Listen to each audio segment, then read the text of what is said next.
Did you hit record? I did. Did you? Yes. I thought maybe that was a dry run through. So Yeah. Gosh. No. We're never going to get this right, by the way. Yeah. 1, 2, record, or 1, 2, 3, record. Do we go on 3 or do we go on record? So, how you doing, Bob? I'm doing great. Do we usually talk to each other like that before? I don't know. Really cold open if we're chatting. Like, Do you listen to the show, Bob?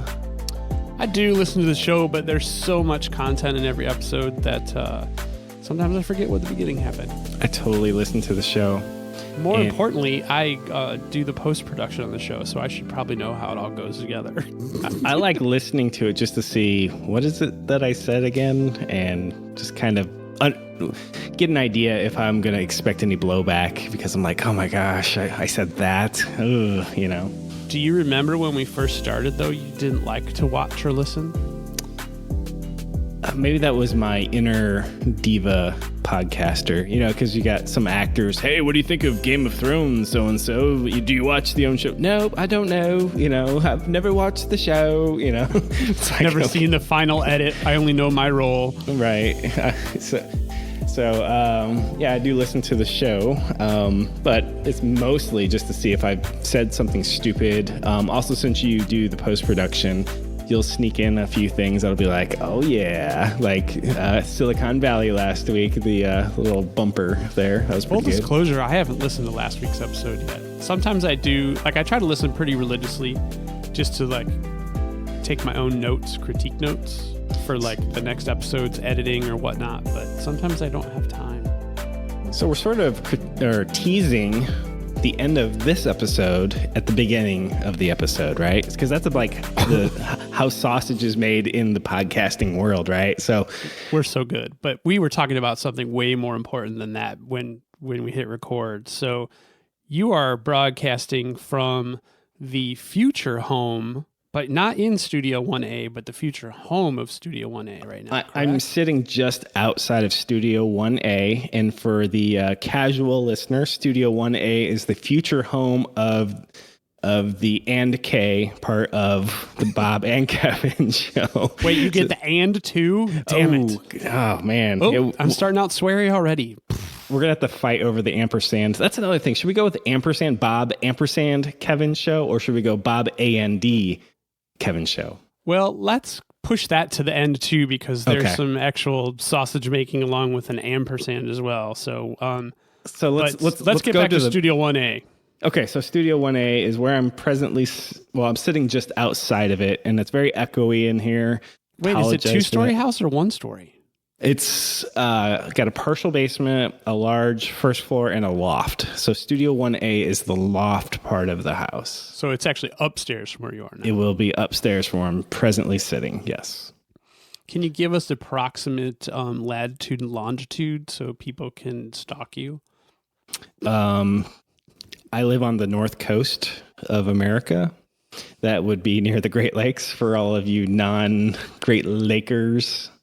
And I was just going to see if you'd give up your latitude and longitude, because that would be like security no. It would be. It would be even more amazing if I had that ready. Like, it's blah, blah, blah, blah, blah. Whoa. I totally expected that you'd have that, like, social security number, latitude, longitude. I do know my latitude, which is kind of weird, because I was in satellite communications in the military, and knowing your latitude's very important for finding the constellation of communication satellites that are in geosynchronous orbit. And I was also in my high school astronomy class, and I took astronomy in college. So a lot of those sorts of things are just random things that I keep track of. I don't think I remember hardly anything from college. That's a whole nother story. Then you apparently did it correctly.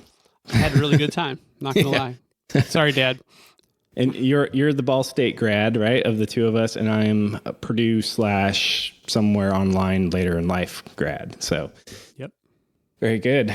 So now you have all the pieces of information that you can totally steal any of our identities. Yes, totally. So yeah, I'm sitting at Future Studio 1A. It's almost complete. It's super echoey in here, so That's not some cool, sweet reverb effect that's going on. I'm excited to get your audio file to see, because Kevin does do some pre-processing before he sends me over. God bless it. We keep going right to the end of the show. All right. Yeah. So let's go to the beginning of the show, finally, if that's okay. And Bob, what is the beginning of the show again? Oh, we're going to do the actual beginning of the show? No. We're going to do the pre-beginning of the show. The pre-beginning of the show is we're going to talk about your home automation setup. And yours is primarily security, right? Well, I'm going to be the hypocrite, right? So big privacy warrior. Hey, screw Facebook, yada, yada, yada. Side note, we're going to talk about Facebook here in a bit. See how I'm planting all these seeds. This is how you podcast. Ooh, there's another seed for the last part of the show. Okay, moving on. So, so I did building a new home. I conscripted my wife into dragging Cat 6 cable through the house so that we could install our own security systems / power over Ethernet cameras and things of the like. So home automation, we're trying to be kind of cool and hip and automated and all that. But yes, there are some security / privacy implications. So there's good security, but you kind of give up some privacy, right? Is that where you're going, Bob? Well, I contrary to probably what you thought I was doing, I wasn't really trying to trap you into that. But now that you bring it up, you're installing some cameras. Is that true? And who makes those cameras? It is true. Some cheap Chinese company that's probably monitoring this podcast being made right from Studio 1A. But the really cool thing is they're power over Ethernet. So I'm just going to totally skirt the privacy thing. Look at you. I wanted you to tell the name brand of your cameras because it's pretty well known, isn't it? No, not. Oh, just your doorbell is. Yeah, so to kind of reset here, I've got at least 3 brands going on in this house. So I've got some unnamed Chinese company that you've never heard of, so we'll just call it that. Where did you pick those up from, though? Amazon. Yeah, okay. $179 for power over Ethernet cameras that 24/7 continuous record, and it takes like 2 weeks to fill up my 2 terabyte hard drive. So it's not bad. I mean, for that price, we were going to have, Joe Schmo do it, and we priced it out, and they wanted like $3,000. And I was like, I have some skills, damn it. We're buying a box of Cat 6, follow me. And that's what we did. And so we have our Ethernet cameras. So you get your power and your signal over one cable, and those go into kind of like a server room. And then I have a Nest doorbell. So not a Ring doorbell, but a Nest doorbell video one. But I have the Ring home security system. So before you get too deep in it, yes, I realize that Ring also has the doorbell and things like that. But just reading reviews, the Nest doorbell seemed to be a better choice. And then we also have the Ring alarm system in the house. And so far, so good. But I'm pretty sure you're going to ask me a question because pre-show, you were like, aha, I'm going to ask Kevin something. And that is? Well, I had thoughts on the, we had mentioned that we were shooting the shit before we started recording. And you had mentioned that, hang on, family's leaving, the door chime's going to go off, and the door chime is right by me. And I'm like, wait a minute. So every time your door opens, a chime goes off, and you said, what was your response to that? Yes, and every window as well. So the windows don't bug me as much because it's not like, so Kevin and I both have families, and that typically means children. So I just remember the days when my children were similar in age to Kevin's children. And if I had a chiming noise going off every time they opened and closed the door, I would probably have at least 2 fewer children than I have today. Isn't that, though, a function of how old they are? I mean, young children, if somebody's coming in or out, you kind of want to go, who just came in or out, and where did it happen? It is, but I guess that I'm going to wear my white suburban privilege here. Growing up here, the kids did have because we have a fenced in yard. When we moved in here, we put a fence around the entire yard. It's a pretty fence. It's not a chain link or anything. So we were pretty comfortable when they were, in their 6 to 10 kind of range that, as long as they stayed in the yard, which they knew that they would cease to exist on this planet if they left the yard, we would let them have free reign. But I mean, just like in the summertime, especially since you guys are moving in very soon, that door would be open. Bing, bing, bing, bing, bing, bing, bing, bing. That's fair. So I grew up in, I'm a little younger than you, but I also grew up in the era of, all right, as long as it's daylight and there's no school, get out of my house. I will see you by dark, or when I yell for you, it's dinner, or something to that effect. And what happens between now and then? Shoulder shrug from parents, right? Well, we don't really live so much in that world. And if you really want to scare yourself when you have small children, go to your local sex offender registry website with a map, and then go ahead and go, wow, that's a lot of dots on the map. Yeah, see, we played ignorant parents much of those younger years because we weren't, we were still internet savvy, kind of. I mean, it was young internet still, but I guess we were childhood predator or neighborhood child predator naive. So I didn't look at that till much later. Yeah, so we got the security system. But another cool thing is you're on the road trip and your wife or your husband looks at you and goes, did we close the garage door? Guess what? Now I know. I can just look at my phone. So is that all right? So you can look at your phone. Can you close the garage door with your setup? I cannot.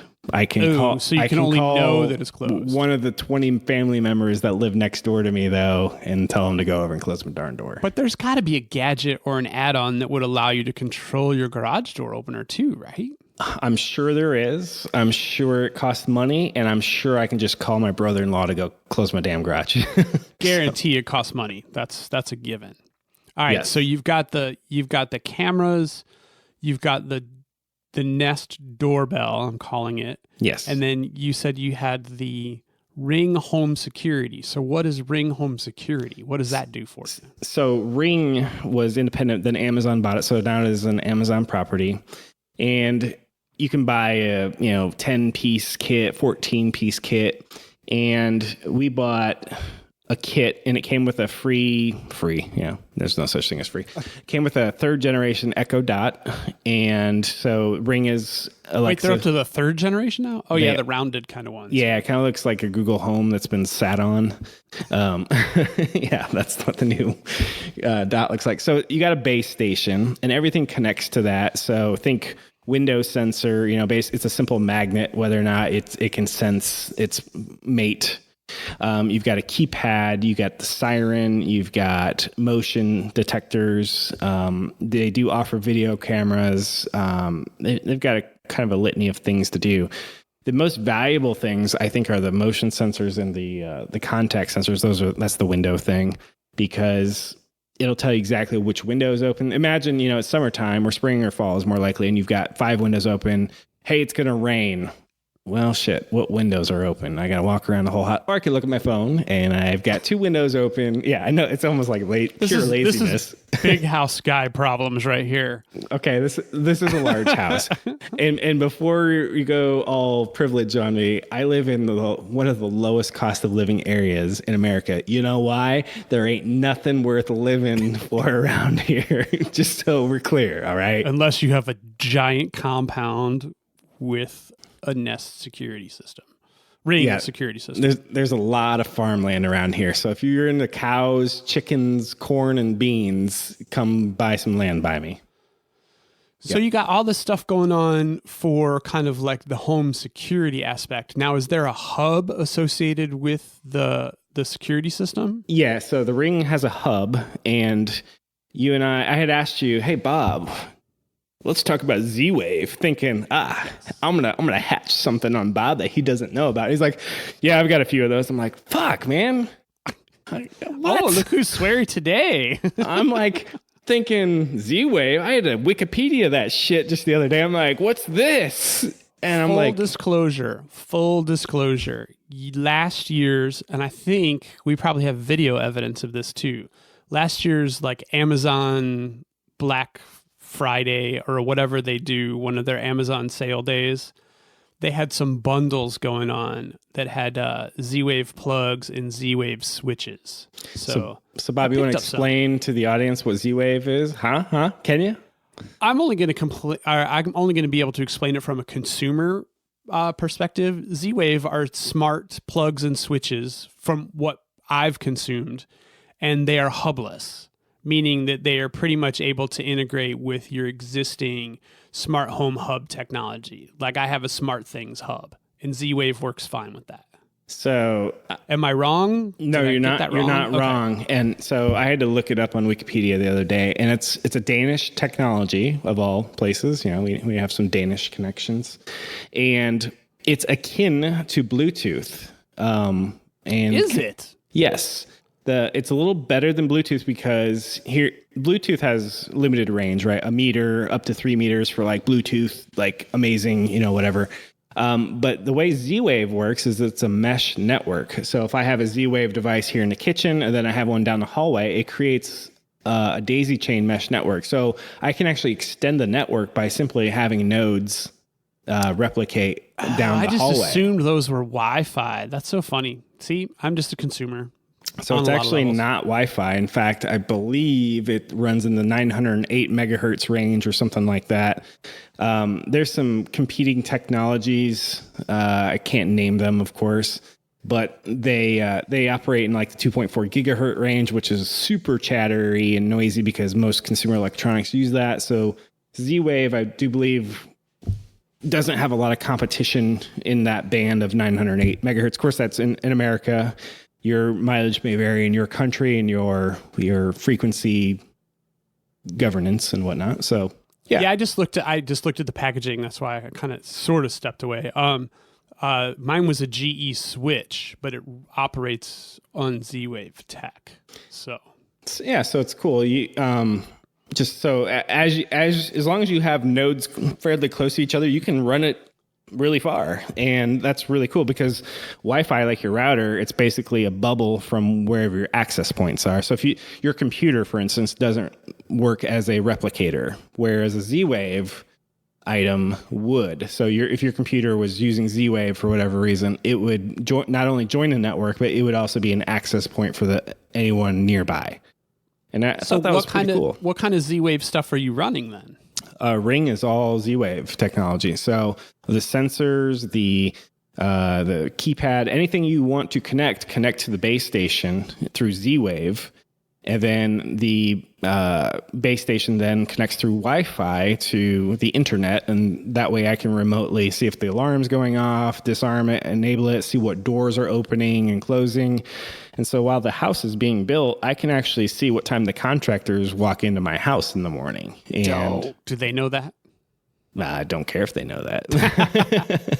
So as soon as we got power and internet to the house, we installed all this ourselves. It's dead simple, easy. That's a huge selling point. Whoever is full disclosure, I think I saw Ring, like the doorbell advertisement, maybe a year or two ago, and I looked at that and I just scoffed. I'm like, who's going to want to do that? Who's going to put the bad guy's just going to yank that off, and some snarky comment in my own mind. And then here I am using, a Nest doorbell and Ring. And I'm like, holy shit, this is potentially, to use a cliche in tech, disrupting ADT and that whole security industry. All right. So that's another question that I had. So you've got your setup and it's personal for you. So you can, get on your smartphone and see the cameras or know what windows are open. Is there a reporting mechanism where you can actually use it to call local authorities, blah, blah, blah? So it's 100% optional to have monitoring. It's only like $10 a month if you do. And if the alarm goes off, they do like an ADT thing where they call you, what's the password? And we're going to send, the SWAT team if you don't tell us, that it's, Fuzzy Kittens 177 or something, whatever it is. And, on top of that, they also have something like kind of a sidecar service. It's called Neighbors. So if anyone else has Ring in the neighborhood, you can opt in and you can see some information about, hey, there's an alarm that went off over on 1st Street or 3rd Street, things like that. And also you use the neighborhood to get like like a real-time crime map too. You can see where incidences have occurred, right?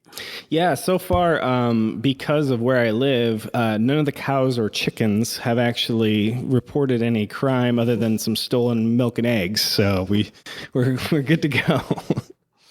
That's good. You live in a low crime area. So are you doing any other smart home stuff, or is it just the security? It's mostly security. I'm trying to think here. I'm looking around the house.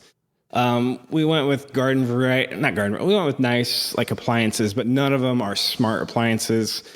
I learned the hard way with televisions.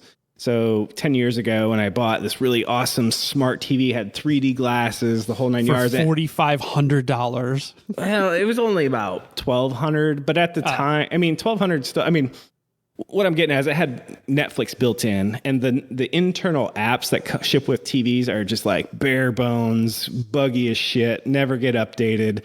And so my life hack on that is I don't care anymore. If I want nice, smart televisions, I plug an Apple TV into it. So, but you're not using any Hue lighting or any smart outlets or anything like that? I did buy some smart outlets. They're still in the box. So more to come on that.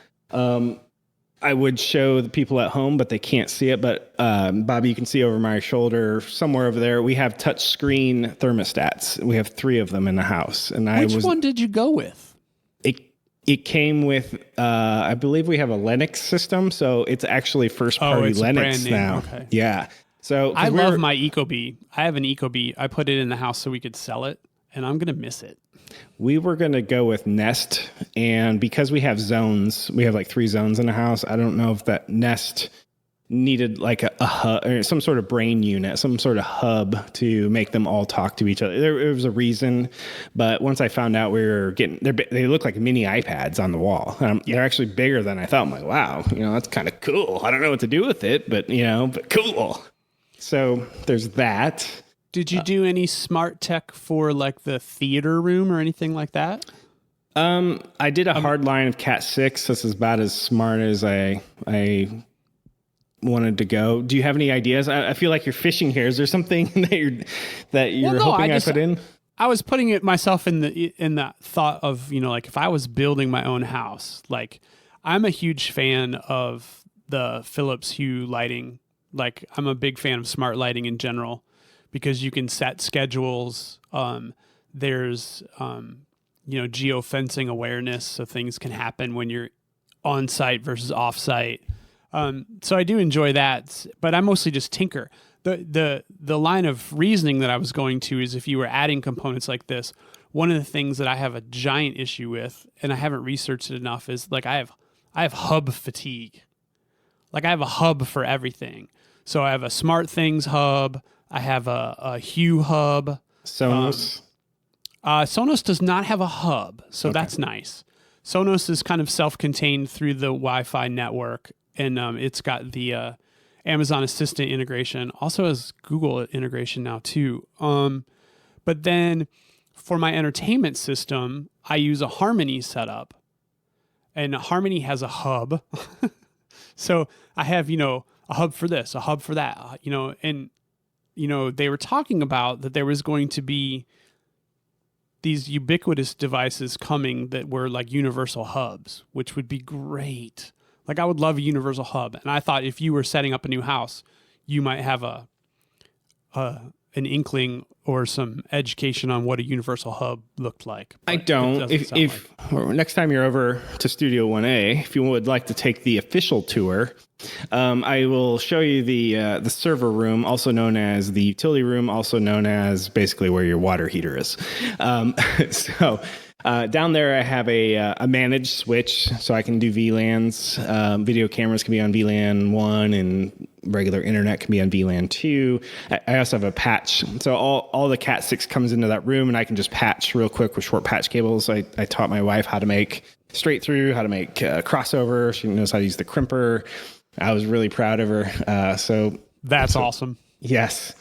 And she helped me do the Nest doorbell installation, because you can just use Cat 6 as a doorbell because it's just copper wire, right? So that was super easy. So one thing that Nest and Ring have mastered is it's stupid easy to install. Stupid easy. Well, that's pretty funny that you mentioned hardwiring of the doorbell because they make them wireless too.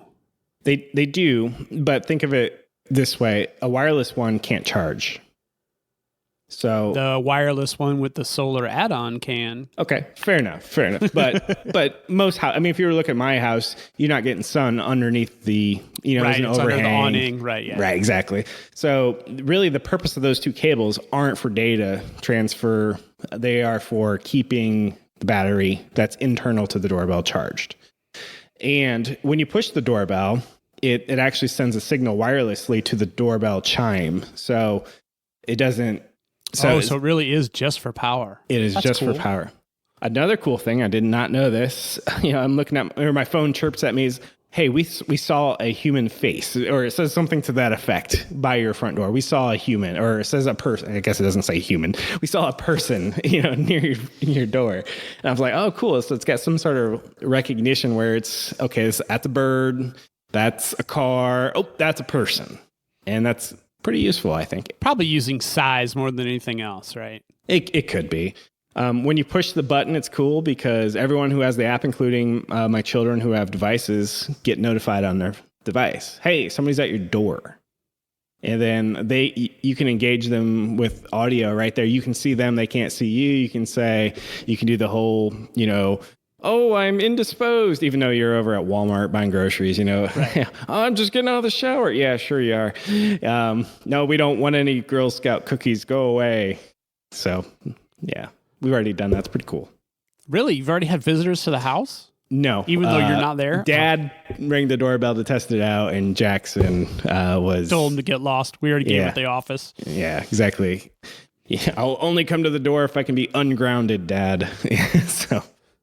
So did you, and you mentioned earlier that the actual security hub, you don't have that hardwired into the system? You have that wireless? It has both options, and it has a cellular backup as well, which is kind of cool. So if you're, and it has a battery backup. So let's say a bad guy cuts power to your house, it will stay running. I also have battery backup on my server stack, so that'll last a while. But it'll also be able to call cellular if your Wi-Fi goes down, the authorities and whatnot. I love UPS. I love it, except for when the batteries start to go, and then it beeps and beeps and beeps. It's UPS speak for I need replaced, Bob. I'm dead.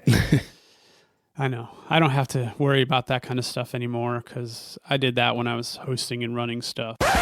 The thoughts and opinions of Bob and Kevin of the Bob and Kevin Show are exclusively the thoughts of Bob and Kevin and not the thoughts of their employers. Past, present, and probably not future. There's also things like panic buttons. So we've put panic buttons through the house. So if you hold it for 3 seconds, the alarm goes off and it notifies everyone who has the app. And if you have the service, it calls 911 for you. Are those hard mounted? No, they're not. Buttons? They're on the wall. They're wireless, battery driven, Z-Wave connected, but you could take it off and go to a hiding place if you wanted to. So very interesting. Yeah, My wife's like, look, you've got to buy a security system. Like, all right, let's see what Joe Schmo wants to charge us because I'm busy. Did you have one at the old house? I didn't.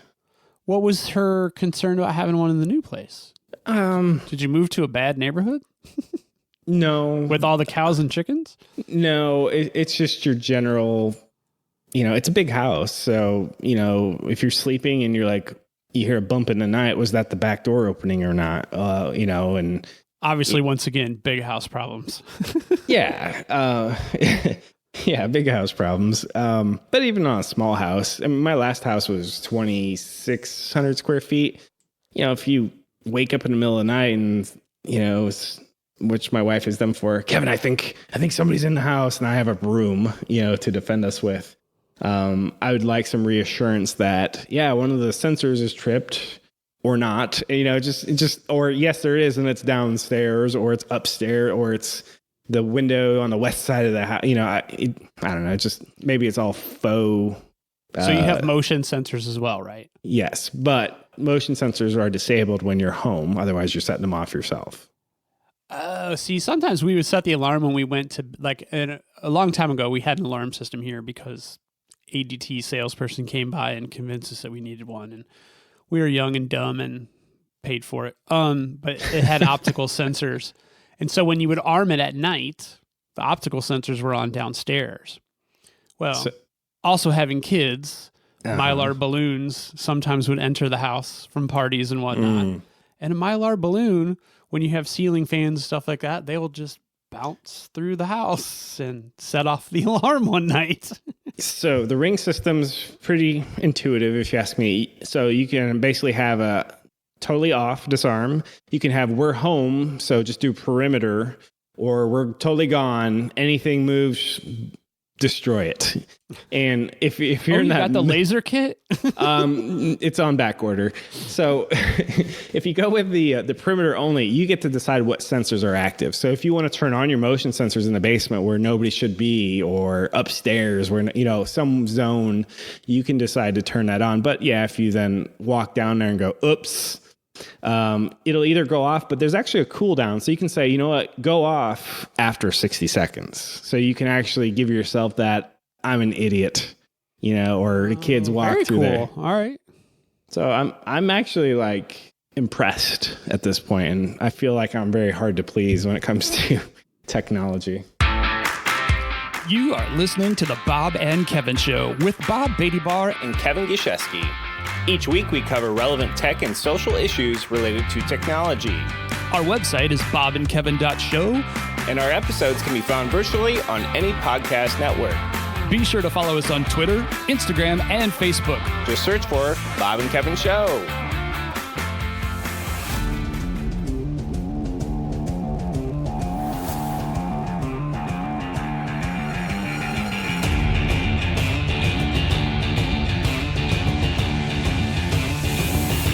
Hey, Bob, what are we doing today? Well, Kevin, now that we've talked about home security and some smart home stuff, I think we're going to move on to some more of our regular content. Really going to dive into this Libra crypto thing from our friends at Facebook. And then I think we're going to just share some thoughts about some of the podcasts that we listen to and podcasting in general. And I think that will probably wrap us up for the day. So I am Bob from the Bob and Kevin Show, and that other guy that gave us into the intro, he is... I'm Kevin. All right. Oh, weird. Well, I'm going to jump ahead for a second into the podcasting thing. I sent out a tweet to some podcaster that was giving advice the other day, and I said, it was something about the intros, and I said, well, did you do first names and last names in your intro? And he said, oh, most definitely. Really? We don't really do that anymore, so I don't know. We'll put that in the ampersand conversation for later. That's interesting. But last couple days, big topic in the news is Facebook's coming up with a cryptocurrency. And it turns out that the name of that currency is going to be Libra. Kevin, Hi. quick thoughts. I don't ever have a quick thought, Bob. You know that. So, all right, I'll try with some quick thoughts. Or long thoughts, I don't care. So I tweeted out on the official Bob and Kevin Show handle today. You know what it feels like? It feels like Facebook wants to undermine or usurp, if you would, financial institutions and or the government, because I feel like the financial regulation and the financial health, basically, for lack of a better term, printing your own money is the responsibility of the government, each individual government. So when I hear Facebook basically say, hey, we're going to have our own cryptocurrency, it sounds kind of neat, scary, and very confusing all at the same time, because I don't trust Facebook. Do you trust Facebook, Bob? Maybe you do. Maybe you do. No, I use Facebook, but I definitely don't trust it. Do you think, what's your feeling with Libra? Is it meant to replace currency? It sounds like it wants to do like this global currency. Basically, wants to do what Bitcoin set out to do. However, there's a catch, right? The catch is Bitcoin is what they call permissionless, meaning it's truly like self-bootstrapped. It is alive. It is much as you can get a cryptocurrency, where Facebook's like, nah, if you want a node, we're going to have to whitelist you in to be a part of the club. And oh, by the way, it's only going to cost you $10 million to run these nodes. What do you think? I think maybe we should talk about a little bit of maybe what Facebook's cryptocurrency is too. So, because apparently they only have a single vote in the governance. Yeah, but they also have 100% rights to revoke your node, Bob. So if you look at PayPal, eBay, a lot of these, brand names, some big banks are in there too. Guess who gets to say whether or not who's still in the club or not, Bob? Those banks. Facebook gets to decide. Yes, but they're also in this invested with Visa, Uber, Anderson Howitz. They've all invested $10 million each into the project's operation. Right. So I read that as they gave Facebook $10 million to be able to run the node. So Facebook can say, you know what? Screw you guys. You're out of the club and you no longer get to run, because they actually issue like a node ID or a license, and that's revocable. Right. And they're also spinning off a subsidiary company called Libra. Oh, that's interesting. So we've got Libra and Calibra. And Calibra is the wallet arm. They handle the crypto dealings. And the company that Facebook is spinning off, Calibra, handles the crypto dealings and protects users' privacy by never mingling your Libra payments with your Facebook data. I don't know if I buy that. Well, I don't know if I buy it either. And I also find it interesting that they felt the need to put that bullet point in there. So it cannot be used for ad targeting. It's like, wow, I don't know. I feel like they might protest a bit too much. So one of the detracting... Facebook's and Calibra will, and other founding members of the Libra Association will earn interest on the money users cash in. So one reason Bitcoin may have not yet have become ubiquitous with, say, grandma, Joe user, Jane user, it's because there's a bit of difficulty getting, Bitcoin, explaining it. There's not exactly a Bitcoin ATM around here. It's just difficult, right? So the only upside that I see at all this is Facebook has a gajillion users, and they can kind of cram this down everyone's throat and kind of bootstrap it that way. The problem is do you remember something called Facebook credits, Bob? I don't actually, but that's really, I was so naive when I first got into Facebook. Facebook credits is basically, again, an internal, marketplace. And the reason you don't know about it now is, well, it's no longer, it's a thing. I believe at one point, it's like, hey, buy Bob a birthday gift. You get the birthday notification and you could buy you a gift right there, right now. Come on, just buy Bob a gift, a few clicks away. And then I don't think you can do that anymore. So no, I don't remember any kind of purchase things anymore. They have you can have a charity for your birthday, but that's about it. So Facebook has basically consumed a lot of traditional markets, right? They've taken over news, they've taken over advertising. I won't say they've taken over Craigslist. That's still kind of like that weird website. I just see them just eating every market. I see them competing with eBay one day. You can already do garage sales, but that's not really a function of Facebook directly. It's more of like a Facebook group does that. But do we need Facebook to now run our financial lives, Bob? We don't need them to. And I'm kind of like reading while we're talking here. And they do keep stressing, like one of the key points in this article on TechCrunch, Facebook knew that no one would trust it, having their own cryptocurrency. So therefore, they're doing this Libra, what are they calling it? The Libra Association. And they're hoping to get up to 100 member companies, founding members. And the first CEO is going to be Zark Muckerberg. Well, he's one of the... No, not Mark. Zark Muckerberg. Right. It's some other guy. Really, we promise. But Facebook is one of the votes. But there's a bunch in there. But to to get a node, to join the association, members must have a half rack space of server, 100 megabit. A half rack. Oh, are you kidding me? Half rack of server space, 100 megabit or above dedicated internet connection, full-time site reliability, engineer and enterprise grade security. We can talk about that a little bit because I posted a funny article about blockchain security. Business must hit 2 of 3 thresholds: $1 billion in U.S. market cap, or 500 million in customer balances, or reach 20 million people a year and be recognized as a top 100 industry leader by S&P. And have $10 million and still pass some sort of probably shady process to vet you.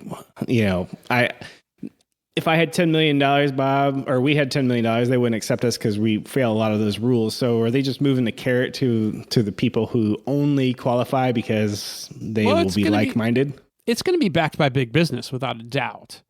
But with 100, so if they're hoping to reach 100 before they officially launch, so 100 node owners, everyone's only got a 1% vote.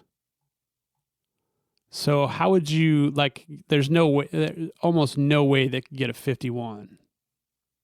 Sure they could. No, it could work just the same way. They can just collude. So eBay and PayPal can team up, or, you know, you can get halvesies or whatever. The same condition occurs. Right. But what sort of backroom deal that says you're not allowed to do X, Y, and Z, you know, or you'll be sued or kicked out of the club.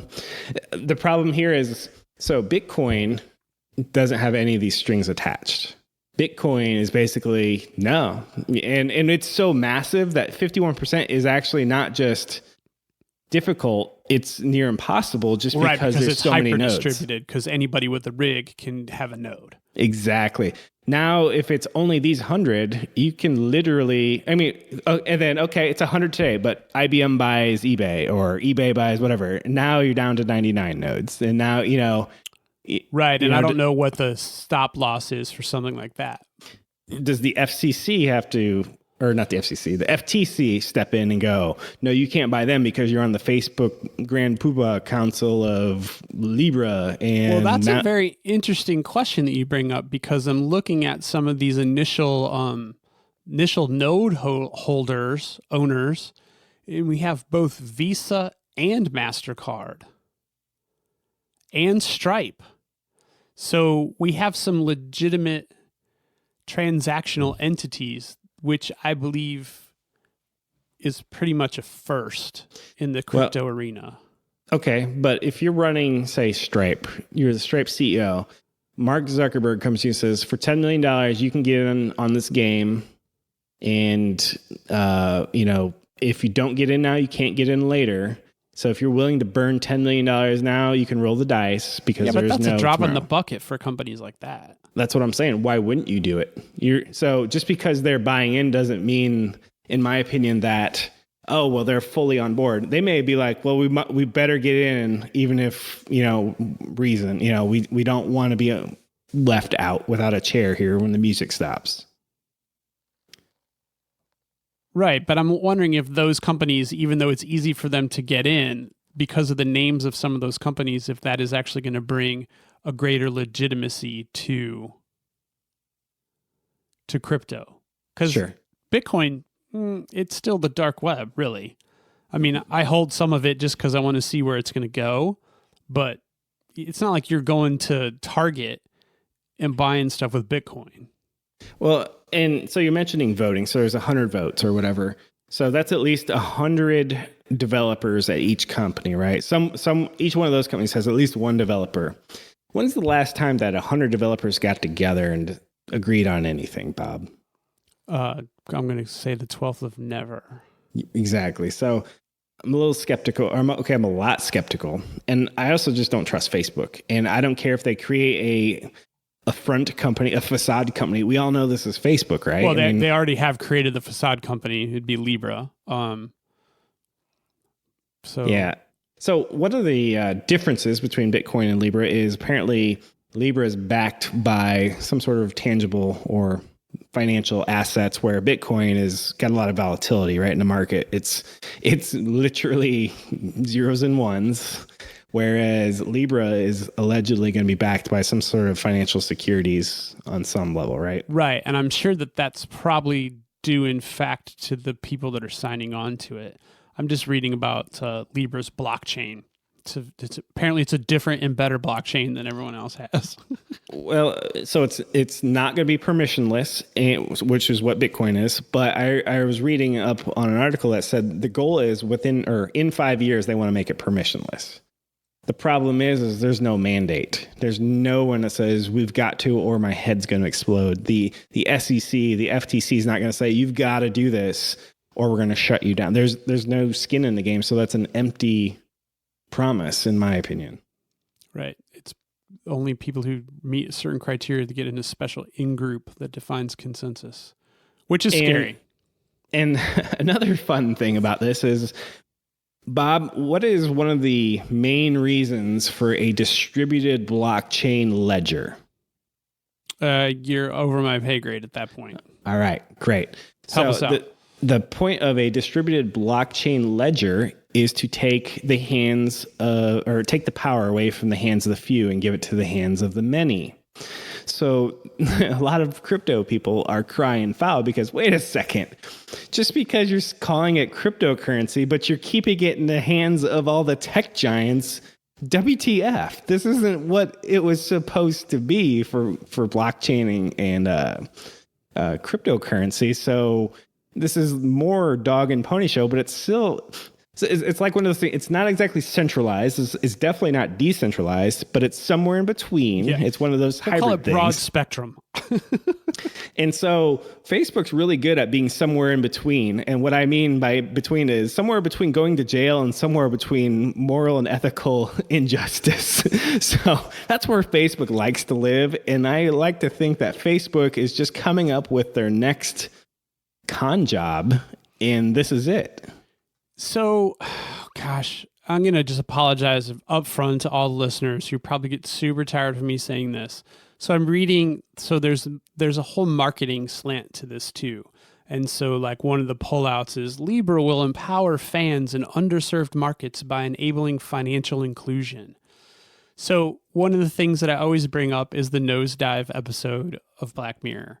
And it's like, this is where you get all these people to quote unquote buy in. You've got this market, 2 billion users on Facebook, and they're going to all get into this new Libra crypto. And then all of a sudden we have one currency, a dominant currency, digital currency online.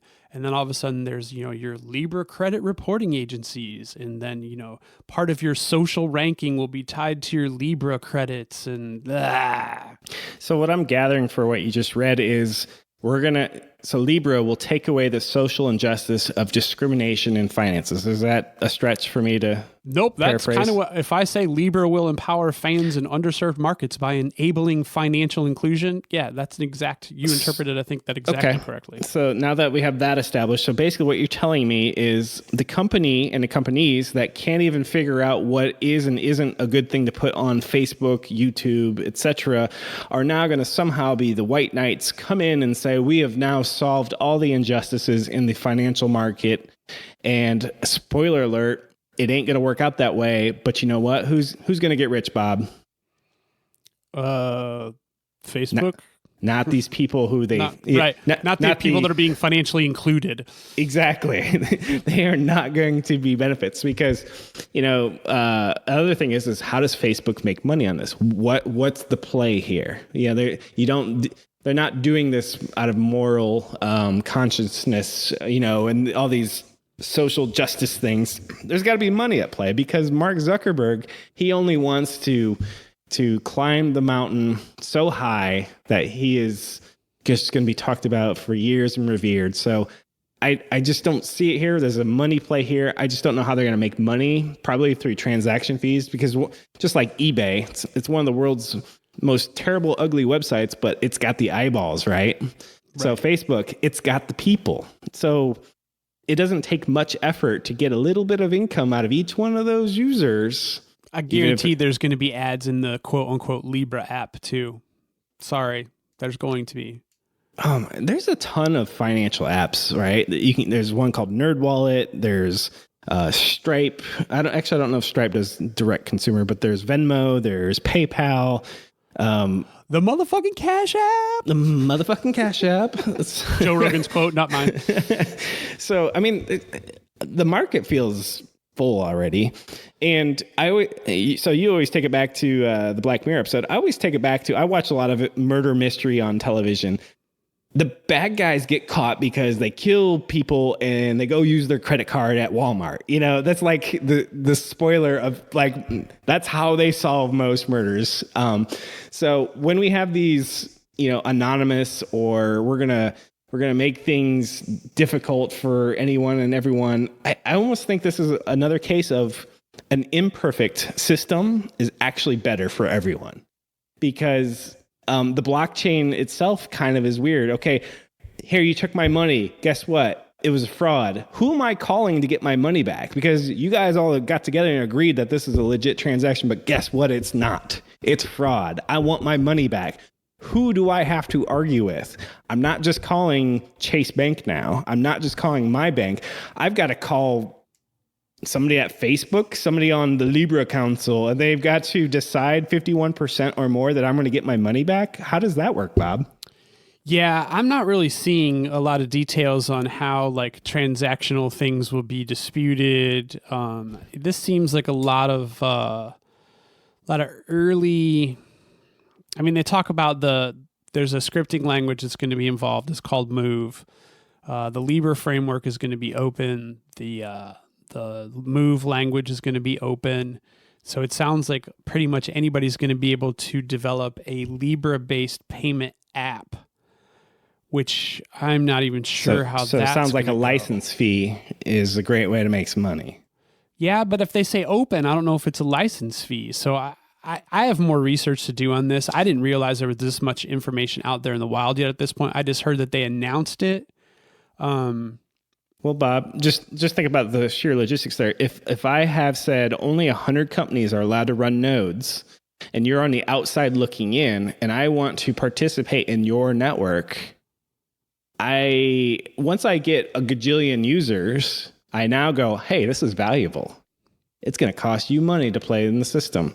And oh, by the way, we've just created a system that we are gods. We get to control the rules. Nope.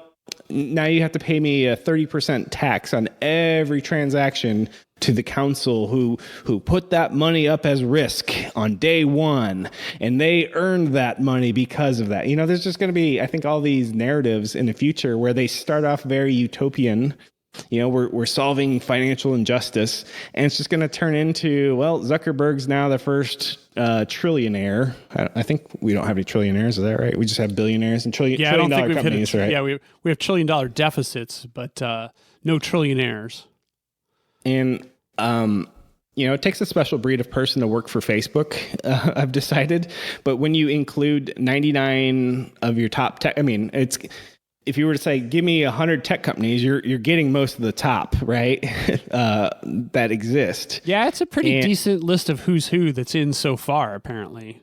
And so let's go to the contrarian view. I never like to be contrarian. What if you're like, screw that system? I don't want to play in that system. But the top 100 tech companies are all in that system. Bob, do I have a choice at this point? Or is it just like anything else? Well, Google does everything over here. YouTube owns the video market. Facebook owns the damn social media market, except for Twitter, et cetera. I don't think that it's going to be a have to, but it sounds like it...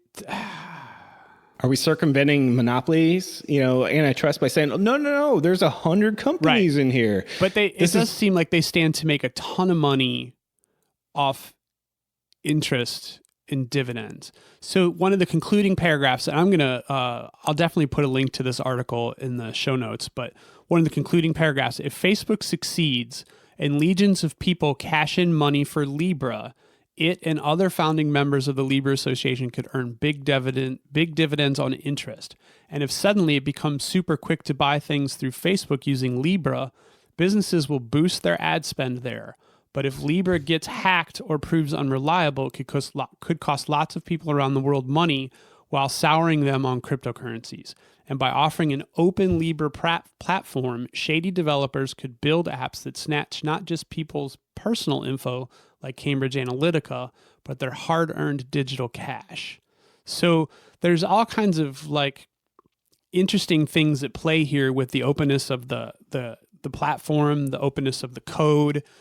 You know, they want people to build apps that will utilize that currency, because the more movement of the currency, the more chance for people to make money. But at what cost? All right, stay with me on this analogy here. When Walmart moves into a small town, what happens, Bob? All the local retailers go out of business. So when Facebook and this ring of elders run this, what's going to happen to the more than 2,000 banks in America who are independent, who don't use Facebook, and they are just happy to have people walk in off the street, locals, do a deposit, checking account, but now they can't compete with this thing that didn't exist until now? Yeah, but don't you possibly see that as just kind of more quickly ushering the inevitable in? I think the small bank is definitely it's a dinosaur. If you get into the signs of the coming of end times, a universal currency is one of those things. And, at first people thought that was the credit card, but this digital currency is definitely, it's all global. So I'll give you a short answer to that. No, I don't think getting rid of all the banks or consolidating them all is a good thing. But I'll agree to disagree. I see your point. Yeah, maybe. But I think that also presumes that cryptocurrency is the future. I think it's the flavor of the Well, I think centralized currency is the writing on the wall. And it has been for probably, well over 50 years. So is it going to be crypto, or is crypto like the beta version of what the new universal currency is? There's about half the population of the United Kingdom who might disagree with you, Bob, that going to one currency is inevitable. There's a lot of people who don't want to be a part of the European Union and their all of that, right? But in the grand scheme of things, that half of that country is a drop in the bucket as far as people numbers are concerned. That's fair.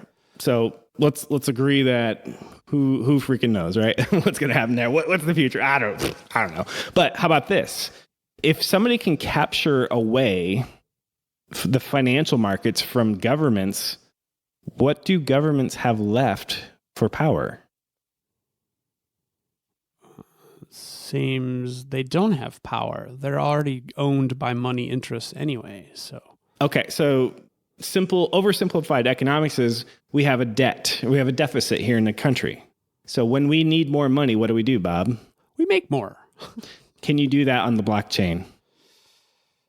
I'm sure. You can't just say, you know what, add an extra zero to my ledger, wink. So governments do that. But what you can do, though, is you can establish a new cryptocurrency. And that's just like printing more money. Where I'm going with this is prediction. I don't know if this will be true or not, but prediction, this sort of thing is going to be outlawed in at least one country, right? Oh, yeah. I mean, so China gets accused all the time of manipulating currency, so it fucks around with the US dollar. A lot of countries do that. So I'm sure the United States does this too. I don't want to make it sound like our shit don't stink. It probably does. But if somebody takes away that tool out of your tool, because that's a government tool, right? Hey, let's print more money. Hey, let's adjust interest rates. Hey, let's do this. And if now there's a one world order currency comes along, that takes away a lot of the shenanigans. Now, you may look at that and go, well, that's a good thing. I don't know. I'm not smart enough to know economics to know if that's a good thing. For me, my gut, my naive economics gut says that's probably not a good thing. We should probably leave each individual country and their gross domestic product and their economy to those countries. In a global cryptocurrency, even Bitcoin, that's why some countries are like, what the fuck's going on with Bitcoin here? Okay, great. It's just crime. That's the only use case. Thank God. We're only using it for crime. Woo, that was easy. But this is like, no, fuck it. We want to do we want to do legit business. That's an actual threat to a country in my mind. Yeah, but you haven't watched iRobot, have you? I have not. You have to watch iRobot. Okay. Spoiler alert for people who haven't. One of the pivotal plot points is a hacker group takes down giant financial institution because all these financial institutions have, conglomerated up together, and the nickname of this company is Evil Corp, and they do banking, they control all the mortgage records, everything. They have software, hardware. Is it called Evo or Evil? Evil Corp is the nickname. Okay. All right. It's E Corp. E Corp is the name of the company, but it's dubbed Evil Corp by the main characters. So a hacker group takes them down. But the hacker group is actually, unbeknownst to the hacker group, technically pwned and backed by a foreign government entity. And the plan is, from a global perspective, is to bail out this financial institution in the United States that controls so much information and so much data and so much currency. Because of the takedown, nothing is backed, and they want to spawn a cryptocurrency to save the financial markets. Wow. What year was this? This was all within the past 5 years, I believe. But it's actually, but it was pretty forward looking. So I'm just saying, like, this, if you take away the ability for a government entity to print more money, there's always digital currency, which is not real anyway, that can be quote unquote printed. It's June 19th, 2019. I believe humanity is ready for a downgrade at this point. We need to chill the fuck out. Oh, and no, just I be think like, there's a giant purge that's coming, whether it's climate-based or, something. We're definitely going to be taking a slight slide back. So we are not talking about podcasting tonight. I can already tell you that already.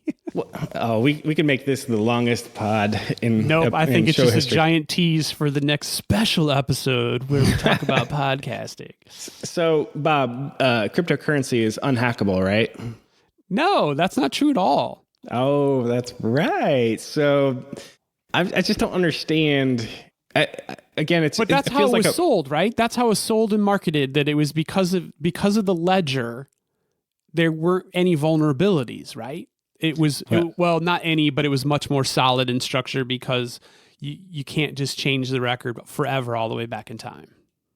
Right? Well, you can. The 51% attack, you sure can, actually. Right. But, like, that's still not a hack, though, right? Oh, yeah. It's called 51% attack. Okay. All right. Yeah. So I would say for sure. So that's the thing. If Facebook or 51, let's say Facebook's like, nah, fuck that. But 51% of the other guys say, yeah, it's going to happen. Right. Right. But with the article that we were sharing earlier today, it's an IBM case study, actually. And IBM has an X-Force Red blockchain testing team. And apparently it's made up of techs and hackers, and they actually get called in to stress tests and penetration tests. It's basically a hacker test people's blockchain setups. And this company that they reference in the case study, they found 30 critical flaws in the company's implementation of blockchain. So that marketed, thing of blockchain being this new, way more secure way of doing things, probably going to put a big false on top of that. So what you're telling me, just like artificial intelligence and machine learning, blockchain's written by humans and is therefore fallible? Exactly. I know. Duh. So, I mean, this is just like a power struggle. Hey, we don't like what's going on over there. We can do it better. It's an ego thing. We want the power. We want the control. And oh, by the way, we'll line our pockets again. And so if the vision here is to help Joe consumer, Jane consumer, underrepresented consumer, are you now represented because Zuckerberg is now at the end of that dollar tree? Or, I guess I don't understand.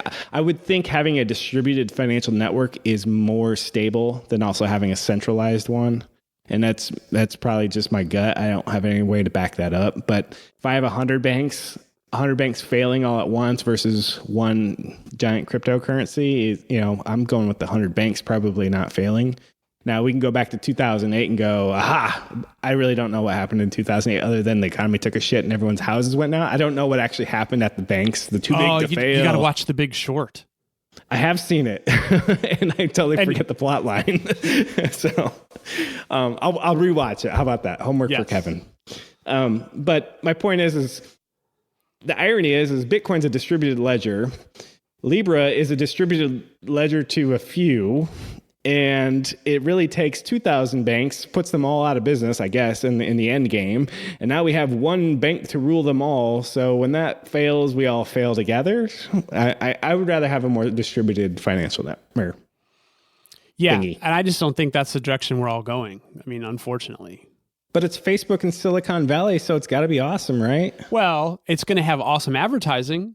That's for sure. I mean, it's going to be advertised in a social way. So basically, it talks about the underserved and more inclusive, but really it's going to be like, hey, boom, flash selfie, be like me, be a Libra person. I might be a Virgo, but online I'm a Libra. Get Libra currency today. So if you watch any television right now, and I mean appointment television like DirecTV cable, they're running Apollo moon landing show after another because it's the 50th anniversary. Well, and it's also a big national marketing push because we're going back to the moon. That clip that we played last week for the show open. Yep. I heard that in an ad today for a CNN special. It's very famous. But it's all about going back to the moon. My point is both of us are under the age of 50. You're knocking on it. You're knocking just on under it. the radar. And I think you and I have a pretty good appreciation for at least 20th century history. We actually existed in the 20th century, but younger children who have grown up with nothing but the internet, they don't know much about World War II other than it's this black and white thing that has this dude named Hitler with the funny mustache and apparently killed a bunch of people. They just don't get into it. And then what's the space race? We still only know what the history books tell us anyway. And who writes history? The winners. Well, okay, tinfoil hat. Yeah, got it. My point is the young generation has given up a lot of their privacy and thought no big deal. And they don't know much about history. And a lot of times the reason we have the things we have is because there's a history to it. There's been a lesson learned. And I feel like a lot of those lesson learns get factored out when we get pushes like Libra, because a young person, so you and I were like seasoned programmers who are like, yeah, whatever. But a young person might look at that and go, that's fucking cool. I can't wait. There's people our age that are going to look at it and say that. Yes. But people our age are highly resistant to change. Right. So I'm probably a little bit more leery of the technology too, but all we need is that next generation to get hooked on it. Yeah, I'm not worried. So, it takes forever to get an old person on Facebook, or it used to. Now it's ubiquitous. But the last people to adopt are older people. But these young people, I think, are going to be like, hey, this is the cool new hip way because, one of my kids, Grant, you know what his biggest pet peeve is when he goes out or gets a gift for birthday or Christmas? Getting cash. He hates getting cash. I'm like, what do you mean you hate getting cash? Give me the cash. He's like, well, because it's hard to spend. I'm like, what the fuck are you talking about? He's like, where do I spend cash? I'm like, I don't know, a restaurant or gas. He's like, I use my debit card for everything. He probably can't wait for touchless pay to finally make its way to the big time United States of America. Right. And the thing that blew my mind one day, he's like, hey, I spent this money and they gave me back these coins. I'm like, oh my God. You look at coins and you're like, not sure what they are kind of thing. I mean, this is the world we're in. He's like, I don't know how to spend coins. Who takes coins these days? I'm like, anyone who takes coins, cash. It's just blowing my mind. Full disclosure, full confession, I hate cash and coins as well. Well, I don't carry cash either. And I had to buy a gift certificate today at a restaurant. And they smartly, in my mind, said, okay, if you want to buy a gift card from us, we only take cash. We've been screwed over by a chargeback too many times. I'm like, you know what? Y'all are smart. That's I can understand it. But a young person would be like, this is stupid. Why would you want to do that? So I'm often caught with my pants down when I don't have cash. Wait, That doesn't sound right. It's really bad if you ever go to a restaurant and then you miss the cash or check only, you know, because it's like from the 1950s and you're like, I have a MasterCard. They're like, look at you. Well, there's an ATM 2 blocks away. You better leave your wallet, son, you know, or something crazy like that. That's right. So I'm not worried about people our age. I'm worried about the young people who, for lack of a better term, are indoctrinated into the digital culture, because when it's marketed as this is cool, this is hip, and there's no pushback from the government or any of their, I don't know, periodicals, if we even can use that word anymore, because kids don't use magazines and newspaper. They use Instagram and Facebook. They're using the thing that's trying to get them hooked on the thing. It's like Philip Morris is going, yeah, nicotine's awesome, and, you know, no problem here. You know, what are you talking about? And they just live in that bubble, and that's what I'm worried about, Bob. Ooh, I think we need a blue Joe Camel for the show art. A blue joke, a Zuckerberg joke. Yes. Oh my gosh. Yep. I think that's what we need. That's a tall order. I'm ordering it up right now. Boom. I think this is an actual rare Bob and Kevin show episode where I feel like we may have actually solved something. I think we've concluded that Libra is a really bad idea. And people should not be involved in it. You know what that means, Bob? I don't know what that means. It means it's going to be highly successful because we suck at this. And if they use my advertising concept, I'm going to be so angry. Also proud. We're also the guys who got into crypto at the very apex of Bitcoin and Ethereum and Litecoin. We're going to be rich. This is going to be awesome. And then we're like, yeah, that didn't work out so well, did it? The big crypto crash of 2018 happened. No, you can't just call it crypto crash. They call it the crypto winter. Crypto apocalypse.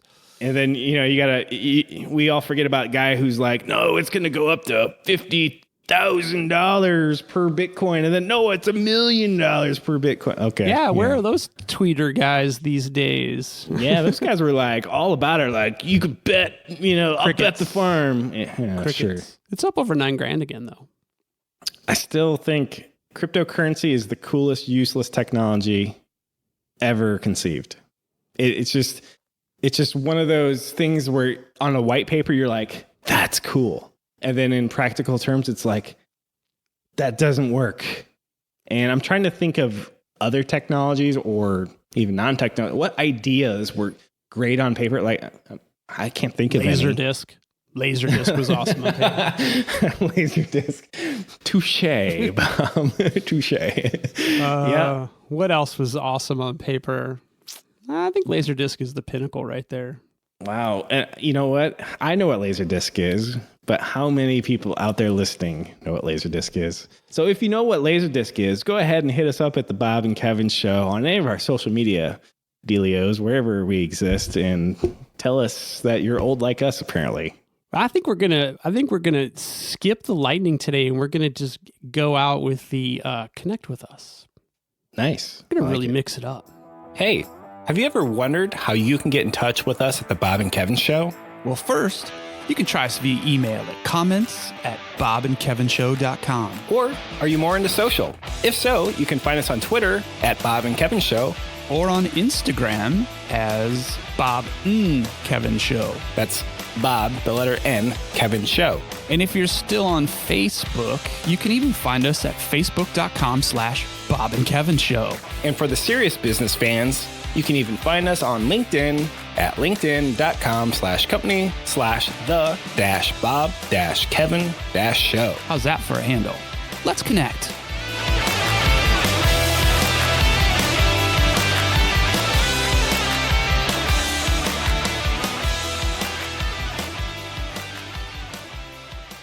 Then we're out.